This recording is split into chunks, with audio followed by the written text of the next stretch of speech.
সাহসী সুমিত ও ভীতু রবিন। একটি ছোট্ট গ্রামে দুই বন্ধু ছিল, সুমিত এবং রবিন। সুমিত ছিল সাহসী এবং সবসময় নতুন চ্যালেঞ্জ গ্রহণ করত।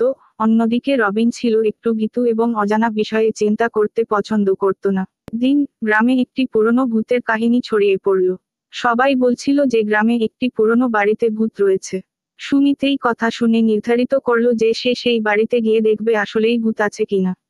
রবিন এই বিষয়টি শুনে খুবই ভীত হয়ে পড়ল এবং সুমিতকে বলল, আমরা সেখানে যাব না। এটা খুবই বিপজ্জনক। কিন্তু সুমিত রবিনের ভীতি উপেক্ষা করে তাকে বলল, তুমি আমার সাথে আসো, আমরা একসাথে থাকলে কিছু হবে না। রবিনের অনুরোধ সত্ত্বেও সুমিত রাত্রি 3টায় পুরনো বাড়িতে চলে গেল। রবিন শেষ পর্যন্ত সাহস করে সুমিতের সাথে গেল। পুরনো বাড়ির ভিতরে গিয়ে তারা দেখতে পেল যে সেখানে কোনো ভূত নয়, বরং একটি পুরনো কুকুর ঘুমাচ্ছিল। সুমিত এবং রবিন হাসতে হাসতে বাড়ি ফিরে এল। রবিন বুঝতে পারল যে সুমিতের সাহস ও বন্ধুত্ব তাকে সত্যিই সাহসী হতে সাহায্য করেছে।